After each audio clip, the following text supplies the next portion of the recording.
Hello, everybody, and welcome to our Pax East panel here in the Dragonfly Theater 2023. Thank you so much for coming. This is exciting.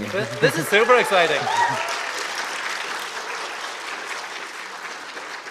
Amazing. And if you're joining us online over on Twitch, hello, we do see you. Well, we see the cameras, and that's close enough. You see us. We're blinded by these lights, so we'll have to play around. I have never done this before, so I am absolutely ecstatic. But Adam, Ludohistory, tell us, what are we doing today? Why are we here? I do not know. Yep. So we are here to talk about why do historians play historical games? Or more accurately, why do we keep hurting ourselves? Because if you've watched either of our content, you know that there's some pain and suffering that happens live on the internet. Yeah. So we're going to take a look at that today and see, you know, why do we actually do this? Why do we keep hurting ourselves? But to that end, for the most of you who probably don't know me and the like 3 of you that don't know this guy, why don't we introduce ourselves? Sure, let's. So I have a YouTube channel called Sarcastic Productions, and the reason that I am here on stage is because I got into history playing Assassin's Creed a long time ago and got absolutely sucked into Renaissance architecture brain rot, and because of that I am now a degree-holding classicist and a YouTube history boy. Yep. Meanwhile, I came at it from the other end. I actually started as an academic and then got into game studies. So I have 2 graduate degrees in medieval Scandinavian studies and cultural heritage. And I've been actually like a professional academic-ish for historical game studies since 2018. So most importantly for this, though, I live stream on Twitch for about the last 3 or 4 years now. Jesus, what is time? On playing games and talking about the history in them, trying to understand what they're actually doing. Yeah, there are 4 degrees between us, and he has 3 of them. Cheers. So, why do historians... Hold up, before we do that... I'm holding. We gotta set some ground rules because we know that we'll both go off the rails if we meet certain conditions. Of course. So let's just make notes right now that we're going to not do that. So Blue, do you solemnly swear that you are not going to talk about domes during this presentation? Probably. I mean, yes. I swear. Legally binding. Do you, I'm going to get a deal out of this. Do you, Adam, solemnly swear to not go off on a very long tangent about theory and reception studies with lots of terminology? I swear there is no reading list associated with this panel. Good enough.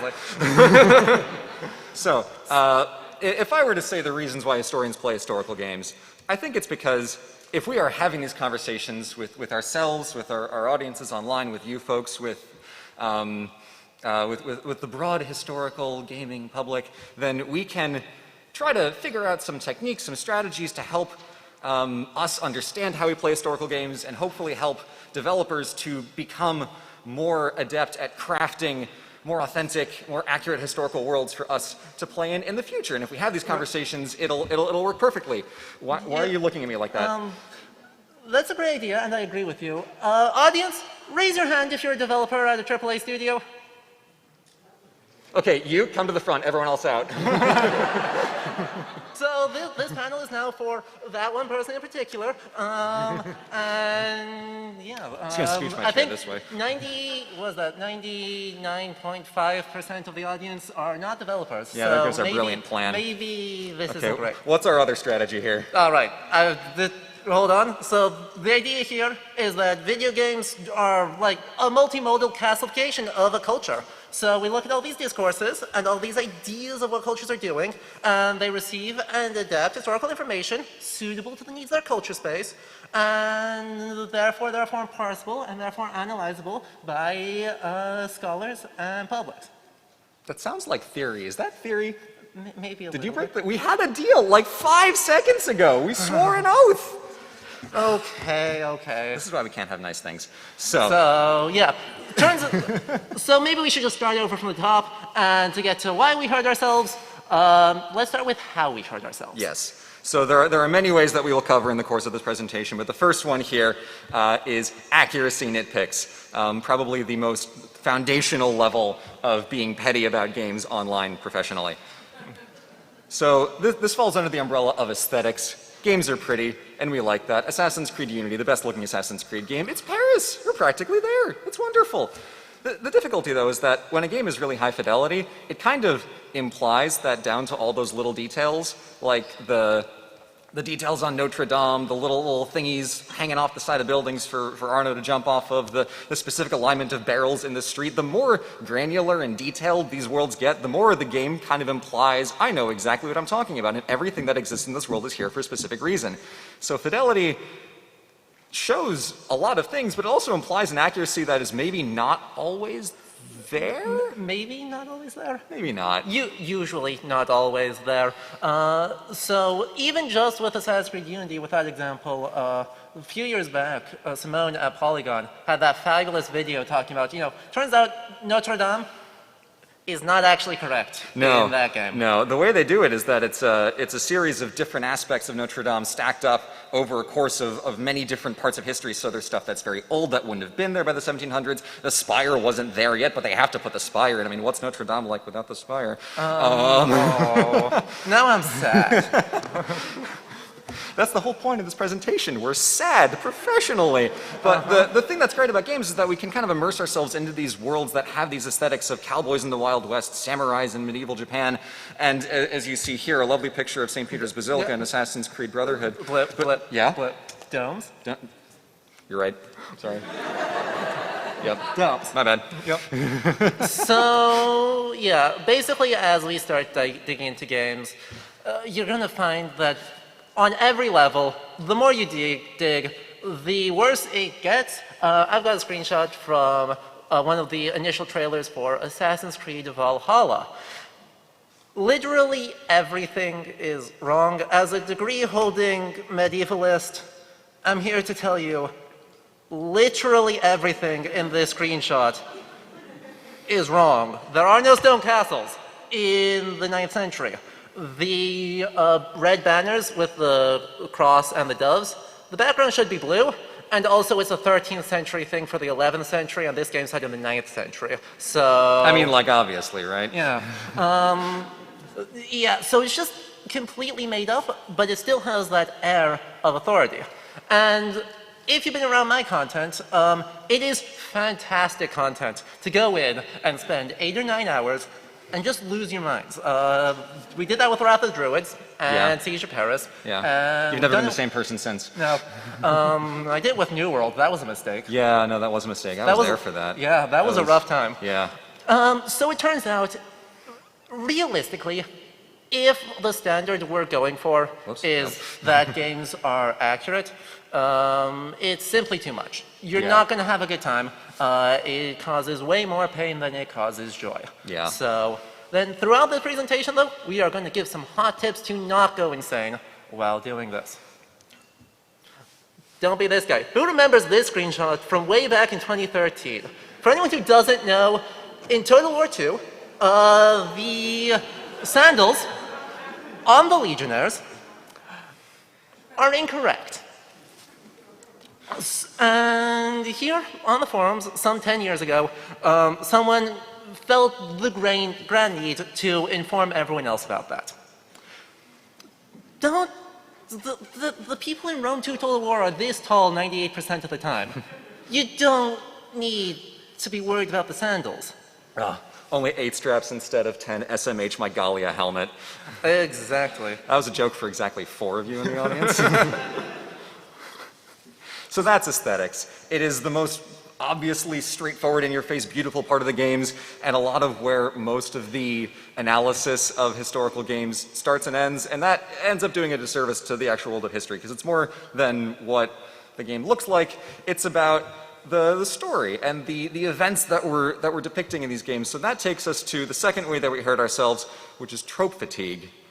Yeah, so here we're getting into the idea of narrative. So the idea here is games are telling stories that theoretically involve real people, right? If it's a historical game, it is set in a historical time period, and either plausible people or, in some cases, actually real people. I've got a screenshot here from Steel Rising, which is a fantastic game for reasons I'm going to talk about in a second. Go play it. But Next to our main character is the Marquis de Lafayette.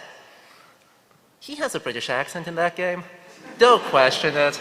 But, you know, we could just talk more about accuracy nitpicks, right? Oh no, they gave Lafayette a British accent. It's very uncanny valley, I'll be honest. I mean, what kind of like French game would fuck up that badly by giving all the characters British accents? I mean, seriously. We've been over this. Yep, but the idea is theoretically the narrative can still be historically genuine. So, right, the reason I like Steel Rising so much is it's the pitch. Is this the French Revolution, but Louis XVI has a robot army. Maybe he would have lasted a little longer. We are the only person, we are also a robot, we are the only person who can beat up the robot army so that the French Revolution can take its course. And that seems like a lot, but alongside that, you actually get really nuanced discussions of like Robespierre and Lafayette arguing about like the philosophy of humanist discourses of the 18th century. You have Julien Raymond, one of the leaders of the Haitian Revolution, just like stop the whole game to give you an explanation of race relations in 18th century France and how nightmarish they were. And all of that is like really historically honest, and that's super cool, right? That's what narrative theoretically can do. Yeah. It's the difference between, you know, the letter of the law and the spirit of the law. There's another game that came out recently, Wolong Fallen Dynasty, which is like 3 kingdoms period, but there's demons everywhere, which is cool as hell. And on paper, that's not how it happened, but just like with Steel Rising, Louis XVI didn't have a robot army. Thank God he didn't. Even if the premise has these fantastical elements thrown into it, it can still very much depict a culture honestly if it focuses on the certain aspects that are not affected by the presence or lack of a robot army or a bunch of demons. Yeah, except that, you know, very often this still is a way that we hurt ourselves. So, oh yeah, one more note before we get to that. All the games that I circled there don't technically always have stories. We'll circle back to this, but games that have emergent narratives still have narratives, and so we can still pay attention to them.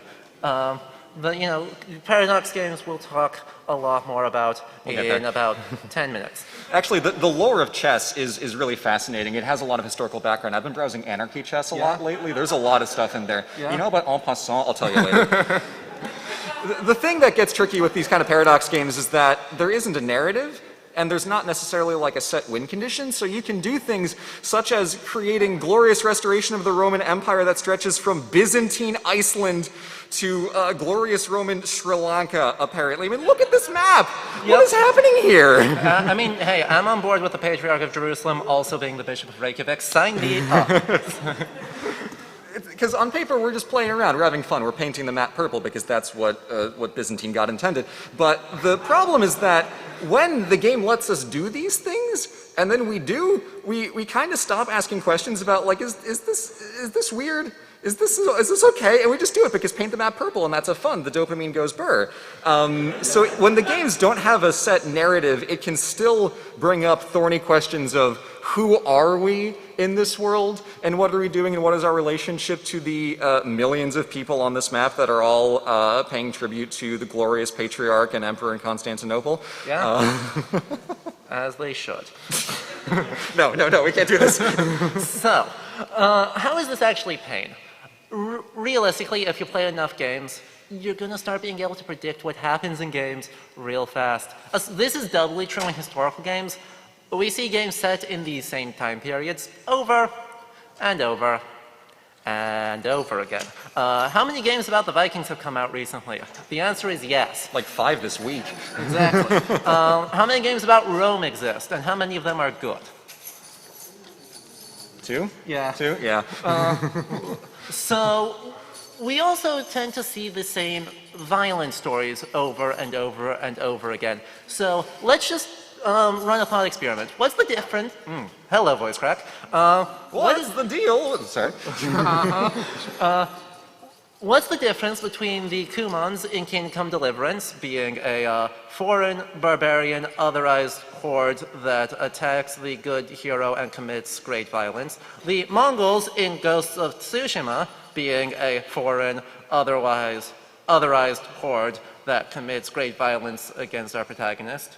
There was another example. There's, oh yeah. Yeah. The, the Nilfgaardians in Witcher 3, that's totally a historical game, don't at me, being a foreign, otherized horde that commits great violence. Or, a screenshot from Valkyria Chronicles, the bad guys in that game being definitely not Germany invading Belgium in definitely not World War II, we promise. Like, realistically, these are narratively the same. They've kind of copy-pasted into different time periods and with different aesthetics on top of it.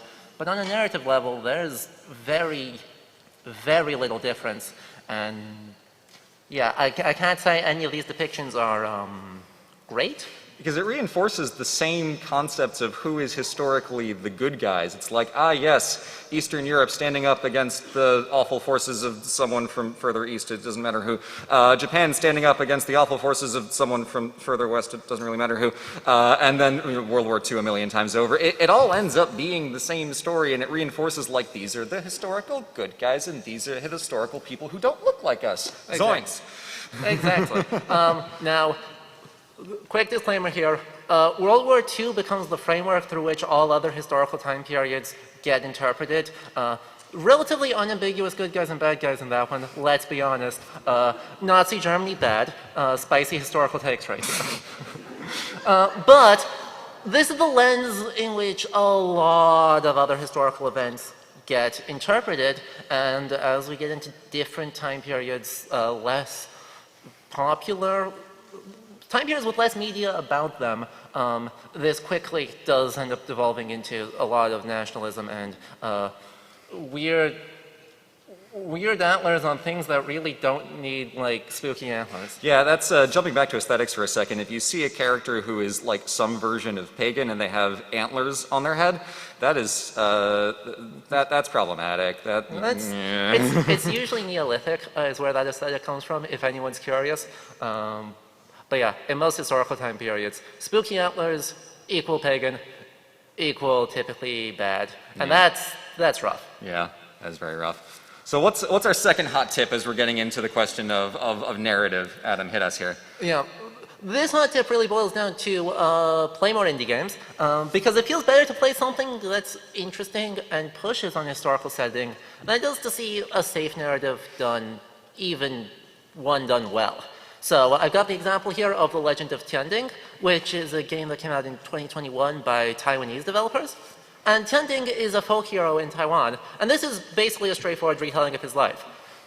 Theoretically, the narrative is nothing special, but those aesthetics do rule, and so it tells its story, it tells its narrative through old-timey radio plays, through Chinese comic book styles, and through wuxia movies, and the animation and genre tropes of that. And that ends up pushing on the history of the 20th century Japanese colonization of Taiwan in really fun ways that is not a super nuanced historical story, but is an incredibly fun one, and one that we don't get to see a whole lot. Yeah, it's very different from a lot of the stuff on the previous slide. Exactly.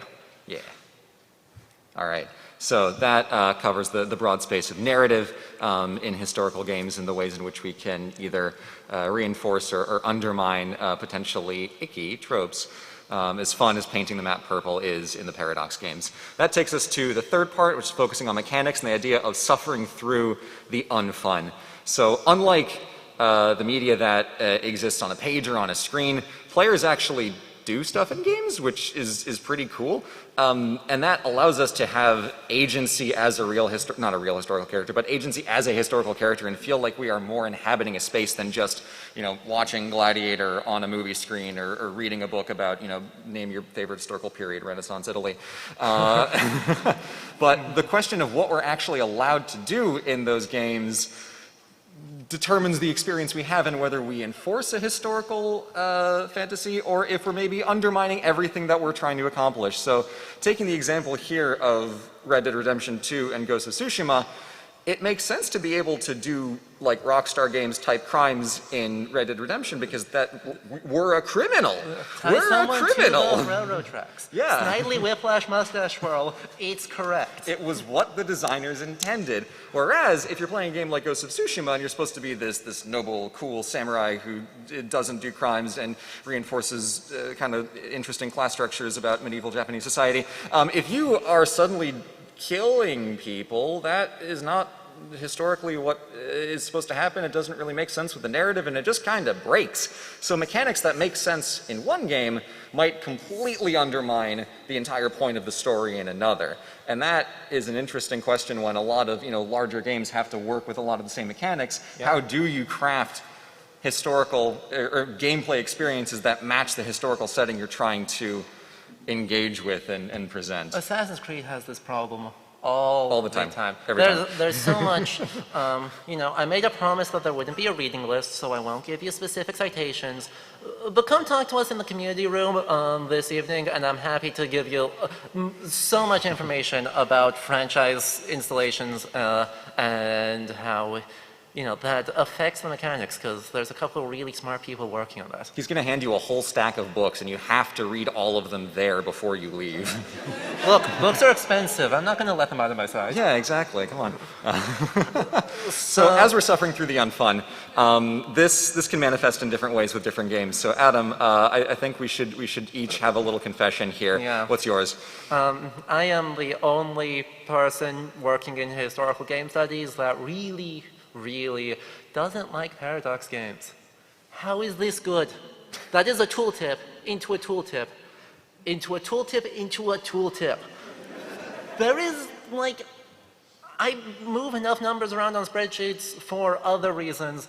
I really don't want a spreadsheet simulator in my historical simulations. I don't find that super compelling, and I find that, Crusader Kings 2 is worse than Crusader Kings 3 for this, but solidly 60% of the mechanics of Crusader Kings 2 are literally irrelevant to 98% of what you try and do, especially if you're doing map painting, which is the only thing it's really good at. Yeah, we need this because we need Byzantine Iceland. I personally need Byzantine Iceland. I need it to happen.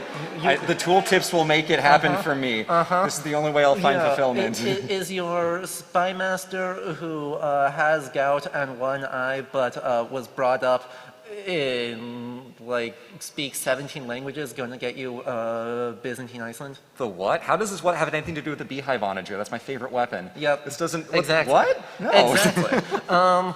Those games are so wildly mechanically complex that there ends up being a lot of mechanics that are either irrelevant or hard to parse or unfun. And so, it's, in my opinion, not really a good time, and there's a point where that historical simulation, in trying to be so broad, actually really mechanically suffers in having super compelling mechanics. Huge shout out to those who can tolerate it. There's, again, a lot of really smart people who do really fun things in Paradox games. My brain is way too small for that. I mostly just watch the Killian Experience videos about the Paradox games and I have a pretty good time. Yeah. For me, the confession is that I quit Assassin's Creed Valhalla partway through a raid, and then I never picked it up again, because I was literally sailing along a river, and I accidentally pressed triangle, and Eivor's like, all right, let's go kill some innocent monks in this monastery, and I'm like, You can't kill the monks, you'll desynchronize.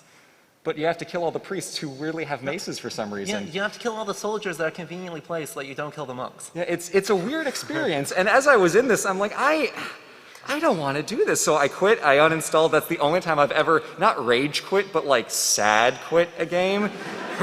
And I really don't know how I feel about that even all these years later, because I've played every other Assassin's Creed game all the way through. I have a problem. But this game was the one where I got stuck into this mechanic of just destroying a perfectly self-sufficient operating monastery. It was a lovely place. They were copying manuscripts. They were having a great time. And then I killed a bunch of people and stole all their stuff because that's what the game wants me to do. But I don't want to do that. So I'm just like, I'm done. This is not the experience I want to have. As someone who has spent 200 and something hours in Assassin's Creed Valhalla for the sake of content, it gets worse. There is an optimal strategy for raids. It is you go and stab everyone quietly from the bushes, and then you summon your friends, and they walk into the already burned place, and they just steal everything. Because your friends, your badass Viking raiders, are so flimsy that you'll just lose if you try and do the raids. It takes longer. It's even less fun. So literally, the optimal mechanical strategy is do the raid yourself, and then have your friends show up at the end to steal the stuff. Maybe I did get the good ending. Okay. Eivor jumps off the ship and they're never seen again. So that's our experiences with, sorry for the negativity here, but these are the ones like the games that really just hit us with like the mechanics just aren't doing it for us. And this takes us to hot tip number 3. You aren't obliged to play anything, even if it's your expertise. You can walk away, read a book, watch a movie, talk to your friends, organize a board game night, visit a museum, touch grass. It's great this time of year. I know, the daffodils are blooming. Yeah. It's March. It's finally not, giant snowstorms. Yeah. So yeah, don't be me. Do as we say, not as we do. Do not spend 200 hours in a game you don't find fun. Just leave. Unless you are a professional in this space, you are not obligated to suffer through the thing that is causing you pain. Even if you are a professional in this space, you're not obligated to do the thing that causes you pain. Which is why I never played Assassin's Creed Valhalla again. Good ending. So this takes us to the fourth and final aspect of how we hurt ourselves, which is toxic gamer chic TM. And there's a lot to unpack here. We're not gonna unpack all of that. We only have this panel for another 33 minutes, and we'd be here for hours. So let's attempt to tackle this in a quick and timely manner. Yeah, generally speaking, other players don't actually want to hear the history fun facts. We've experimented with this a few times. This is coming out of personal and collegial experience. I know some folks who, in multiplayer lobbies, have tried to do share history fun facts in voice chat. That goes poorly. Spoilers. Voice chat in multiplayer games is solid. Has never been a good idea. It continues to not be a good idea. It's a mistake. And if you try and do like historian things, especially if it's critical of the game in any meaningful way, you're going to get flamed. And then your Twitch channel is going to get banned for someone else saying slurs on it. Yep. Cheers. The thing is, like, us doing history stuff, it's an opt-in experience for all of you. You're here because you wanted to be, not because of anything nefarious. You chose to be here. You are suffering for my amusement here right now. True. The point is that we can't just randomly expect everybody else to be like, yeah, I want to hear a 17-minute diatribe about the Doge's palace in Venice. You have to opt in. And in most of the time when people are playing games, they're just there to play games. We're not here to be killjoys, and we have to accept that. So it is our responsibility to not engage in toxic gamer chic TM. Exactly. Speaking of which, the average forum experience. This is a forum for New World Official on Reddit, and Adam searched history and found nothing. Literally nothing. If you have played New World, Amazon's wannabe hit MMO set in the 16th century, this is correct. The game and the forum do in fact match. I just want to, we've got the time, so I'm going to entertain you all with a brief story of an actual thing in the game. Go ahead. So, at one point in the game, there is a bog with a ginormous basalt aqueduct above it. And there's a side quest in this game that is set around the year 1700, where you collect samples of the rubble that has fallen off this basalt aqueduct and take them to a researcher who, based on the weathering, the sediment layers, and chemical analysis, is able to determine that this basalt aqueduct was built 12 million years ago. When dinosaurs walked the earth. The technique used to do that was invented in the 1960s. Apart from the content being wrong, the methodology is also nonsense. And that's really the big sin here, is the Exactly. methodology. As a bonus, how heavy is basalt? Very. How stable are bogs? Not. The aqueduct should be fully underwater at this point, and it's not. So there's no history to be found in that game. And there's no history to be found in its forums. The people who are here playing New World, I'm so sorry, are here for the game, not for our history fun facts. That is, again, the takeaway here. Yep. So, I think that sums up all the ways on the how we hurt ourselves, but does that get us any closer to why we hurt ourselves?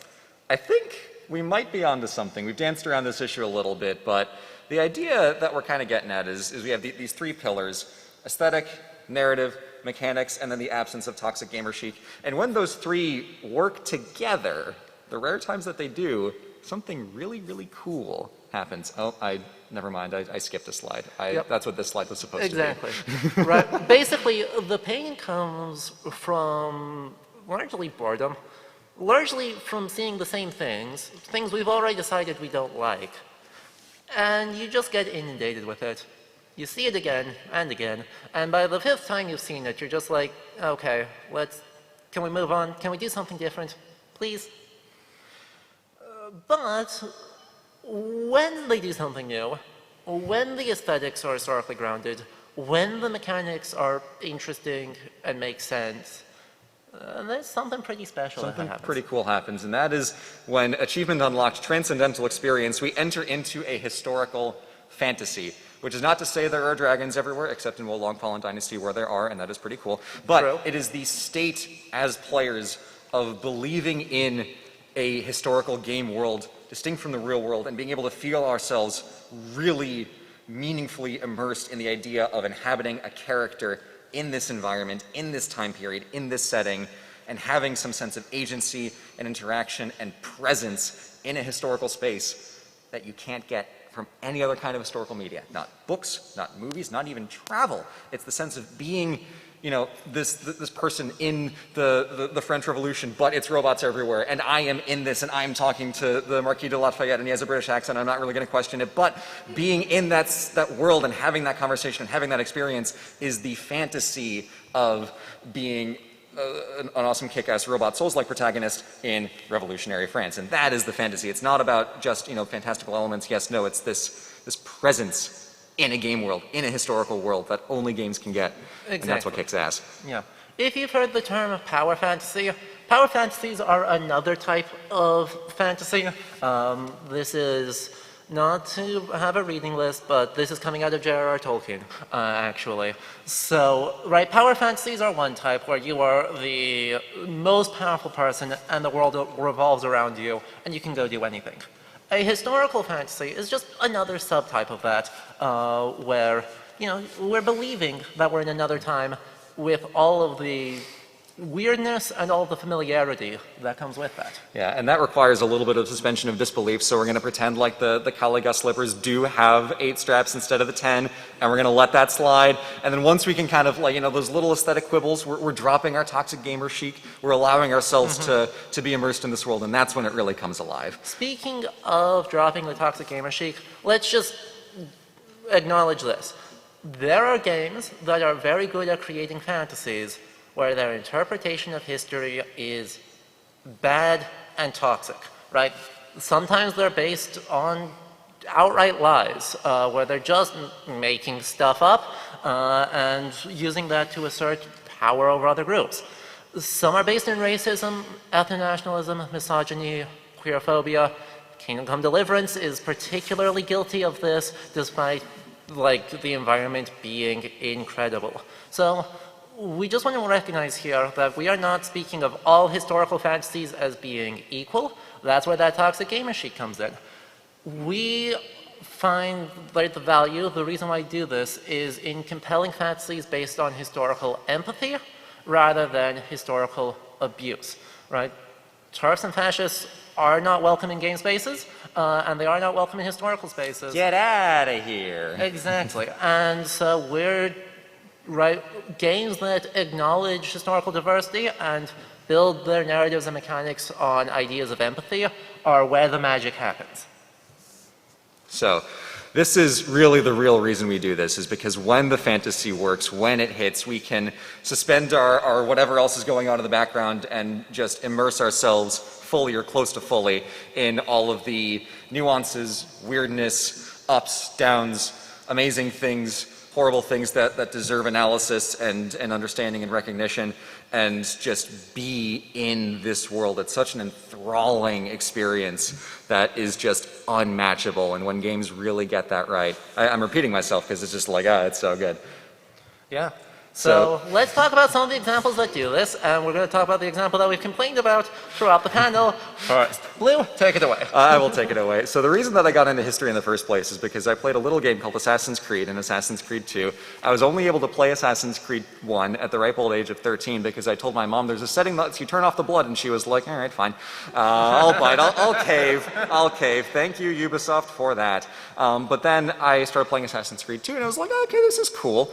But then the magic moment happened when I was in a history class and we read a little section of The Prince by Machiavelli, and I was like, oh my god, I talked to him last week in Assassin's Creed Brotherhood, he's the coolest!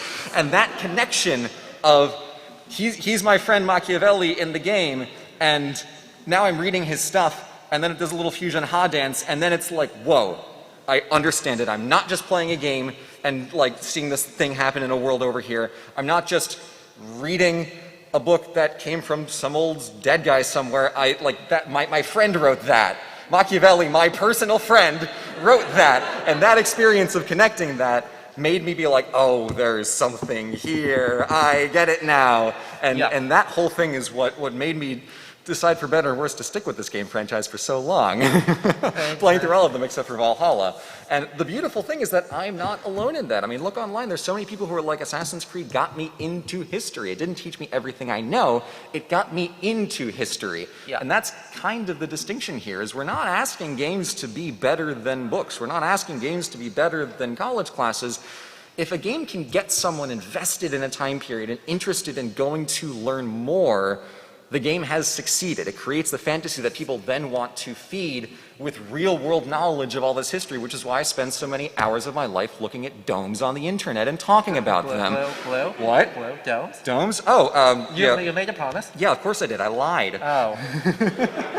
All right. Well, fair enough. What can I do? But all of these games in the Assassin's Creed series touch on different fantasies and create different experiences. You know, the splendor of being a Renaissance hot boy in the 1400s, the tragic glory of being a pirate in the early 1700s, the romance of the French Revolution, even though the story is kind of weird, but just like the vibes of being there are so compelling.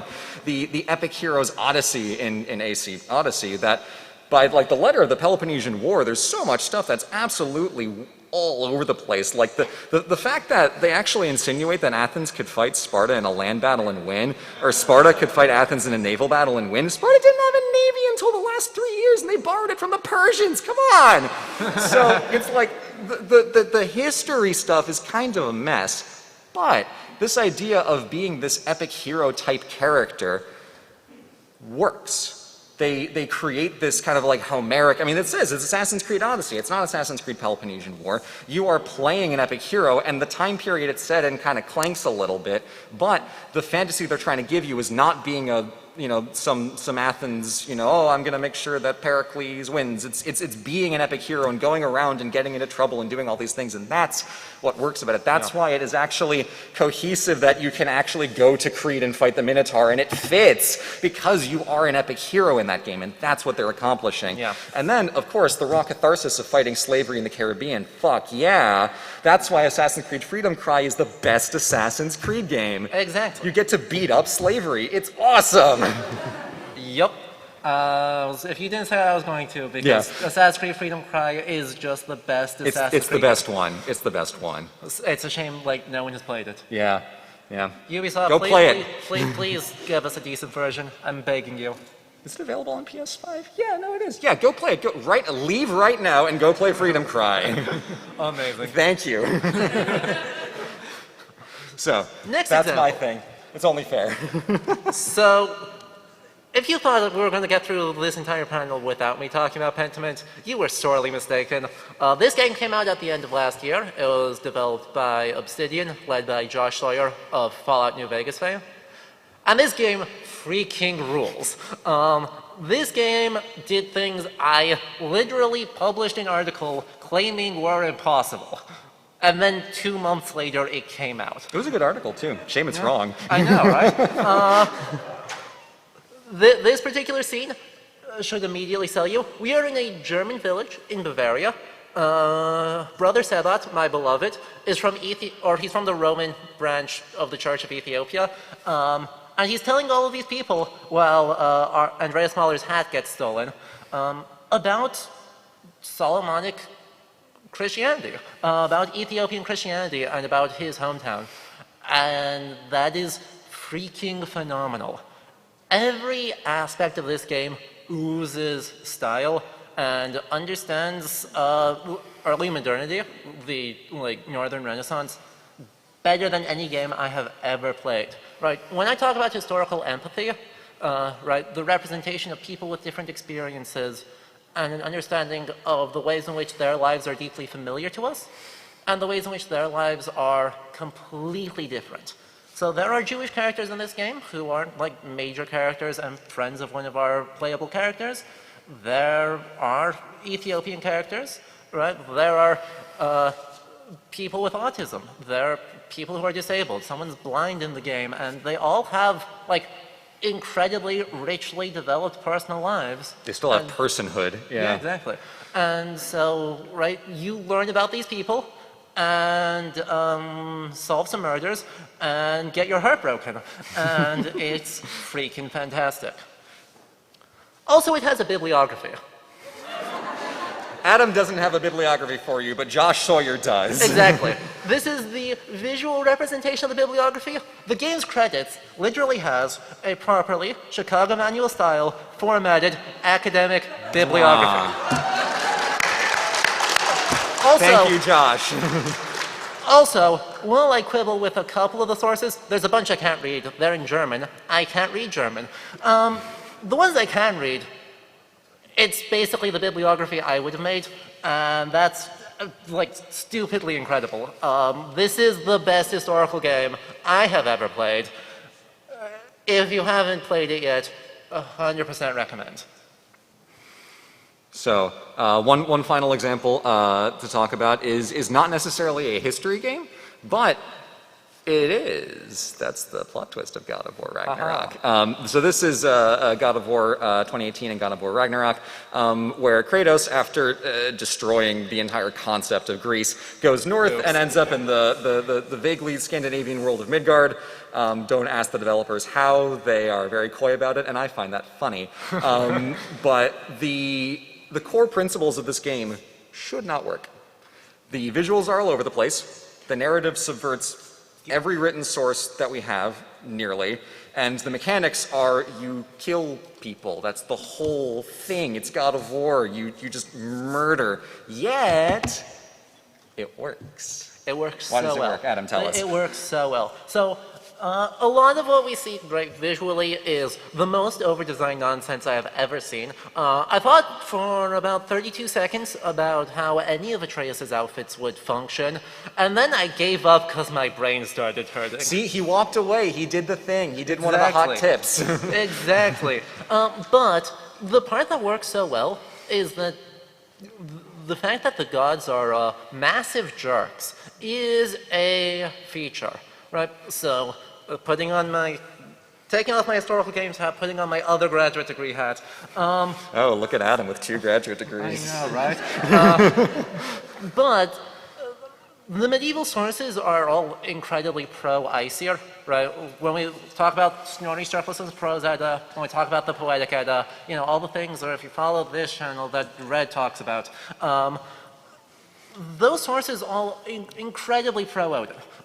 They generally think that, Loki's bad, the world ending is bad, and Odin is kind of a jerk, but we love him anyway. That's a society that also freaking sucks. This is a society where people regularly end up murdering each other over basically nothing. Like, a wheel of cheese gets 14 people killed in one saga. Hamlet has nothing on that wheel of cheese. Exactly. Hamlet is a Norse saga. It exists in Icelandic from the 17th century. Damn it! Yeah. But this game takes that and says, maybe that's a bad thing. So it actively critiques the toxic Aesir that defines the Norse mythology and pokes at it and realizes that the whole thing falls apart, and like pays attention to the harm that it does, and focuses its story on finding healing and redemption for the people who are harmed by it. And again, when I think about empathy and using history to create empathy, like, there were some moments in that game that were entirely too real, and I mean that in the best way possible. Yeah.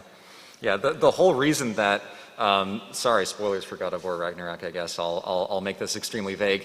The reason that we get a good thing happening at the end is because we don't do the worst possible thing that earlier Kratos would have done in every given circumstance. It's by being empathetic that we're able to break this cycle of toxic Acer chic, and we're directly confronting the ideology that another game like, say, Assassin's Creed Valhalla basically takes as like, yeah, no, Odin's like the man, you're basically a reincarnation, he's like kind of the coolest, right? This game is willing to critique... He's also a jerk in that game. I wouldn't know, I didn't finish it. Heyo! But this game is willing to make the hard choices and tell a compelling story that inverts and subverts the ideas that we might have about this and directly say, hey, people who appropriate this culture to be assholes, you're wrong. Yeah. Hey, that's good. We like that. We love that. All right.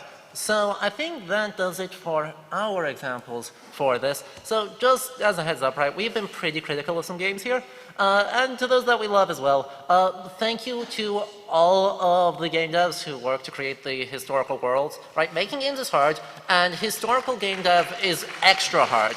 Yeah. Yeah.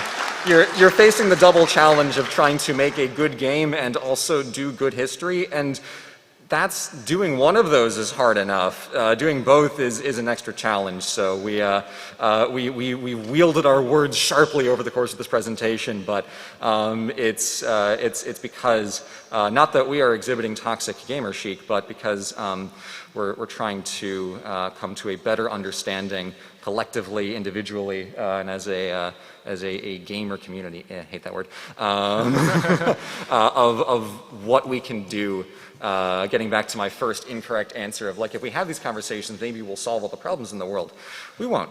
But we can become better players and understand how to interact with the games more healthily, more authentically, learn how to get the best out of them. So again, a huge thank you to all of the developers who've worked on any number of these games that we've talked about here, all the ones that we haven't, for helping get someone somewhere, probably many someones in many different somewheres into history, because without that work, that wouldn't have happened. I wouldn't be here. I can't speak for you, but I know I sure as hell wouldn't be here. I wouldn't be here at PAX right now, that's for sure. True. So again, a big thanks to all the historical games developers. Yeah. Also, a big shout out to all of you. We were not expecting the theater to be full, but thank you all. And to anyone who's watching online, thank you.